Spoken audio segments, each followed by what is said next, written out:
Assalamu alaikum. My talk today is about clinical diagnosis between art and science. And this is a diagram of both brain hemispheres. And you can hear that the left hemisphere is the logical, verbal, digital, analytical one. And the right hemisphere is the artistic one. No more dominant and not dominant, but this is the more functionality. And actually, from the history point of view, the first recorded examples of medical diagnosis are found in the writings of Imhotep in ancient Egypt, and this is called the Edwin Smith Papyrus. And you can find it at that website.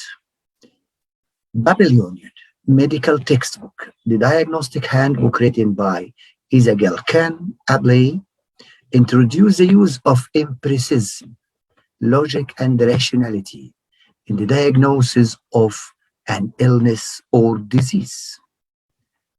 And you can find this photo on the web.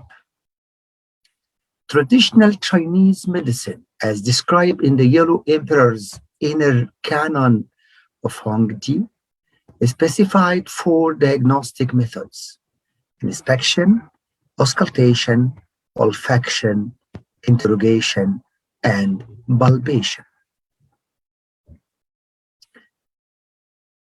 Hippocrates was known to make diagnosis by tasting his patient's urine and smelling their sweat.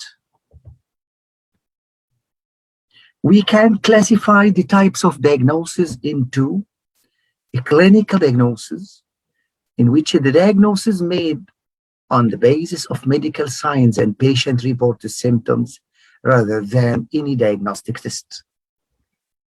You can make a laboratory diagnosis that is based significantly on laboratory reports or test results rather than the physical examination of the patient. For instance, a proper diagnosis of infectious disease usually requires both an examination of signs and symptoms as well as laboratory characteristics of the pathogen involved. Radiologic diagnosis is based primarily on imaging studies. So a green stick fracture will be diagnosed only on a radiological basis. You can call it the principal diagnosis when a single medical diagnosis that is most relevant to the patient's chief complaint or needing for treatment was done. Many patients have additional diagnoses. Admitting diagnosis, the diagnosis given as the reason why the patient was admitted to the hospital, it may differ from the actual problem or from the discharge diagnoses, which are the diagnoses recorded when the patient is discharged from the hospital.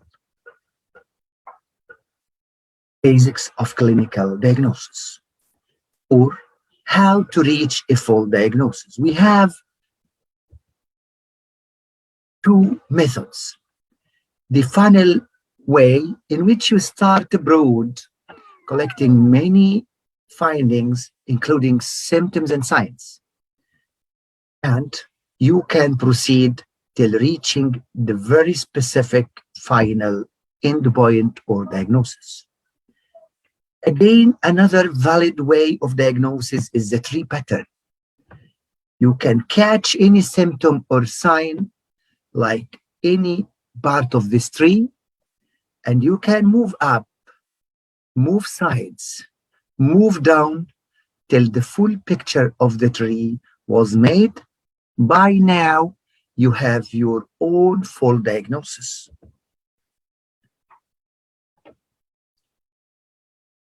Diagnostic value of symptoms and signs, as well as laboratory tests, can be shown in the validity and reliability diagrams.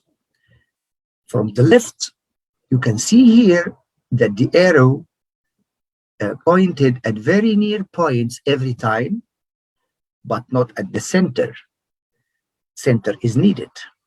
So this is reliable, which means when you repeat your performance, you will give the same results.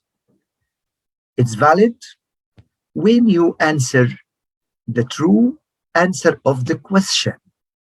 Here, in the first diagram, arrows striped nearby, so it is reliable, but it's not at the center, it is not valid. In the second diagram, it's scattered, so that they are not near to each other, low validity, but surrounding the sign, the center, so I can call it low reliability and low validity. In the third one, they are haphazard, but not surrounding the center, so they are not valid. And again, they are not near by each other, they are not reliable. In the last figure, arrows strike the center or nearby and very collected in a small zone. This is both reliable and valid. And when you discuss any symptom finding, any sign finding, any laboratory finding, ask your question. What is the reliability of this finding? What is the validity of this finding to make the clinical, the laboratory, the definitive diagnosis? And remember, there is sensitivity and the specificity of each finding. This will help you. When you read, go through, you learn medicine, try every time to know the sensitivity and the specificity of any finding that is linked to a diagnosis. And sensitivity is the ability of discovering the positive in disease. Specificity reflects the ability to reach the negative in health. Remember this count. Sensitivity is BID and the specificity is NIH. Again, you are using the evidences available from the literature and you should know how to use them. And in evidence-based medicine era, we have interaction between three items: the best available clinical evidence, the clinician experience, and the patient's needs, desires, resources, values, and sometimes one of the guidelines may choose a lower level evidence because it is the only one can be applied and it goes with the habits, resources, values of the population. So this is one of the explanations why some guidelines vary between different communities. And this reflects the need for guidelines for your own community, because patient needs, desires, resources, values, experiences of the clinicians vary between community and other. And then analysis of materials or appraising the evidence you are having. You can appraise regarding the study design. And here, the study designs are having different levels. The top of the pyramid is systematic reviews and meta-analysis coming from randomized controlled double-blind studies. This does not mean that we don't need cohort studies or case control studies, but the evidence coming from them is low value. Case series and case reports, as well as the expert opinions, will not actually be of great value in making the diagnosis. But if the expert opinion is going with the results of randomized clinical trial, this is another way to judge the power and the strength of this evidence. However, keep in mind that the best evidence also is the least available. The degree of evidence of the types can be categorized into 1A, which is systematic reviews of randomized clinical trials, and 1B is coming from individual randomized controlled trials. 1C can reflect the all or none studies. 2A usually reflects systematic review of cohort studies. 2B in individual cohort studies. 2C outcomes research and ecological studies. 3A systematic review of case control studies. 3B individual case control study. And 4 case series. And the level 5 reflects the expert opinion. And I want to stress here the meaning of expert. Expert is the scientist who is working in one zone for the most of his life, experiencing the practice of the patients and as well as experiencing the literature as well. So from these, you can go to grades of recommendation. And if you have results of type 1 studies that are consistent, giving the same results or near results, this is grade of recommendation called A. Grade B, consistent level 2 and 3 levels, or extrapolation from level 1 studies if level 1 studies are not consistent or very consistent. C, level 4 studies or extrapolation from level 2 and 3. D, level 5 evidence or inconclusive studies of any level. And what is the meaning of these levels of recommendation? If it is A, its definition is recommendation based on consistent and good quality patient-oriented evidence. What does it mean? It means you should do this unless there is a compelling reason not to. Recommendation B means it's based on inconsistent or limited quality patient-oriented evidence, and you should strongly consider doing this. C, recommendation based on consensus, usual practice, opinion, disease-oriented evidence, and case series or studies of weaker diagnosis, treatment, prevention, or screening, and the evidence that is improves patient outcomes is weaker for this recommendation. And we can classify types of evidence into 2 categories: patient-oriented evidence, and this deals with outcomes of importance to patients, a change in the morbidity, mortality, hospital stay, quality of life, symptom improvement, and actually this is superior to disease-oriented outcome, which deals with surrogate endpoints as laboratory findings, blood sugar, lipid profile, which is a good evidence, but not to that of clinical outcome. You can assess the results regarding the power and applicability by statistical power, by quality of evidence, by cost and other contexts. Keep in mind that your scientific knowledge is divided into 2 categories: background knowledge and foreground knowledge. And actually, anyone who is naive will start with background knowledge, taking it from textbooks, and this will give you an idea about the disease. However, if you are asking specific questions for a specific case to reach a specific diagnosis or treatment modality, you need the foreground knowledge and the specific knowledge about a disorder. Here, articles, journals, papers will help you. A diagnostic procedure does not necessarily involve elucidation of the etiology of the disease or conditions of interest. That's what caused the disease or condition. Such elucidation can be useful to optimize treatment. Further, specify the prognosis or prevent recurrence of the disease or condition in the future.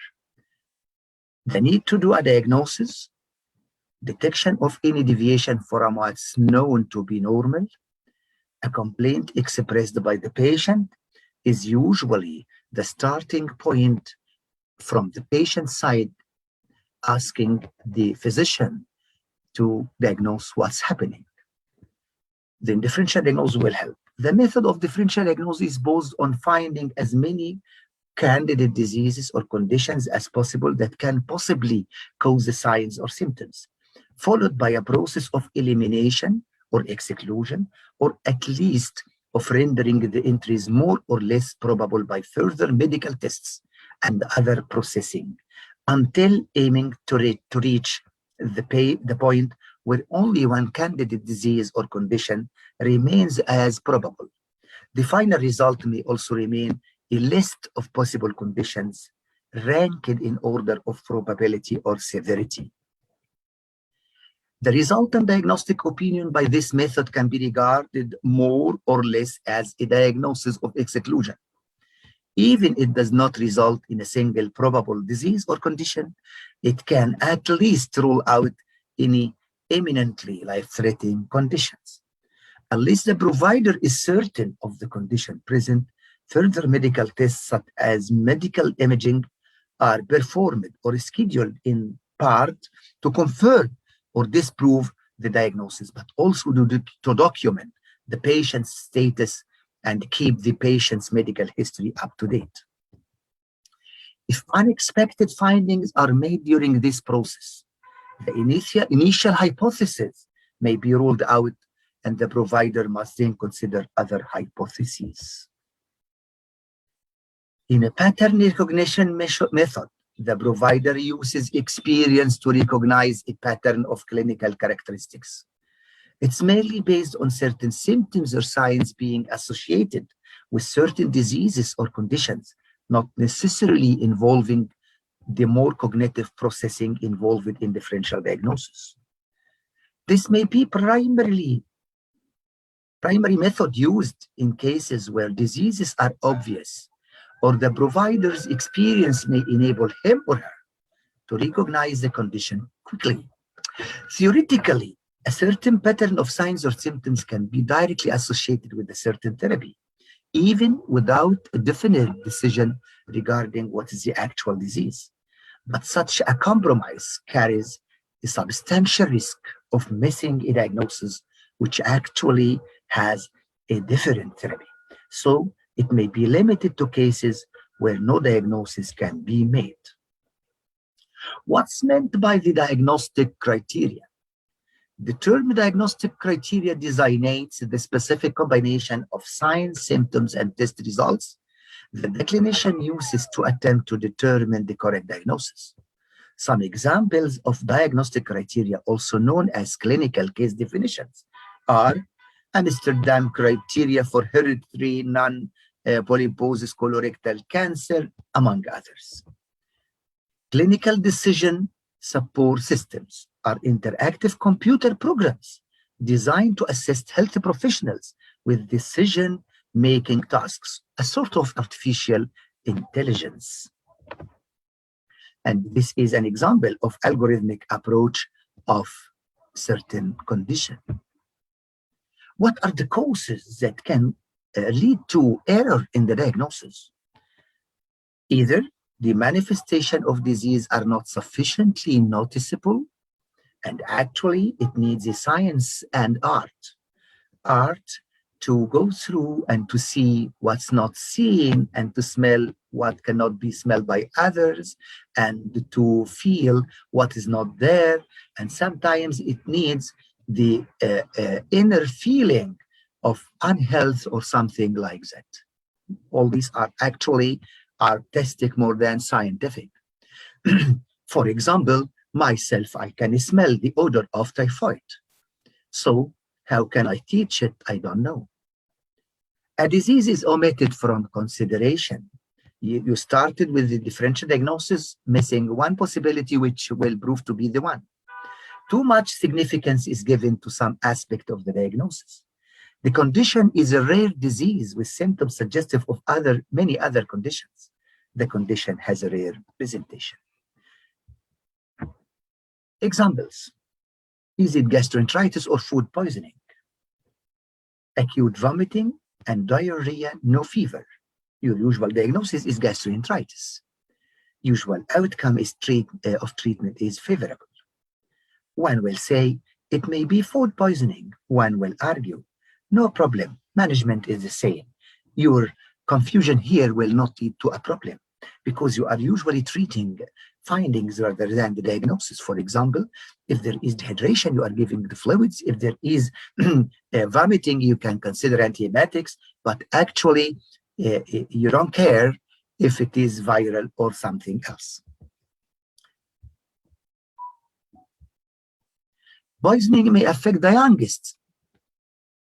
So multiple members in the family affected by a poisoning may be missing. Astrovirus has a very short incubation period of few hours. So gastroenteritis with astrovirus usually mimics food poisoning. So in this condition, you may be puzzled and you cannot reach the definitive diagnosis. Is there a true difference and you should reach the definitive diagnosis in the previous example? Yes. Recovery is rapid in food poisoning, but not in gastroenteritis. It takes 1 to 2 days in food poisoning, but it takes 3 to 8 days in gastroenteritis. And if you are having a bad place that is a cause of this food poisoning, epidemiologic concerns will mean a great difference. Familial Mediterranean fever, other or comorbidities. Recurrent febrile illness, including severe abdominal pain with periodic pattern. The clinical pattern is classic for FMF. Gene mapping, amyloid A or colchicine therapy test, you are between this dilemma. If you did amyloid test and it was normal, it will be normal in between attacks in FMF, and its high level does not mean definite diagnosis of FMF. And gene studies studying the different mutations usually will not be helpful, but if you are having a whole gene sequence, may be of great diagnostic value. Colchicine therapy may be ineffective in some very rare cases of FMF, and again, and as anti-inflammatory, it can help other conditions. Because of these differences, you will be in a dilemma. Then, what can we see as art or science? In taking history and the examination, because they are a list of findings you are asking about, this is science. But because of the personal differences in asking the good questions, in understanding the different languages, the different slants, the different ways of expressing themselves from the patient's side, this is an artistic way of the interviewer. Laboratory workup. Doing the laboratory test itself is both science and art. Reading them is science and art. So you are between. And finally, our diagnosis cannot depend only on the scientific array we know. And if you are lacking some artistic patterns which can help you to definitely pick up, to definitely reach from a shortcuts, you may not reach your final destination. So final diagnosis may need time to prove. Follow-up is more important than laboratory tests. Do not be definitive except if you are sure. Impressions may be good, but should not replace a bland approach. When you mature, try not to be trapped by the spot diagnosis. Thank you.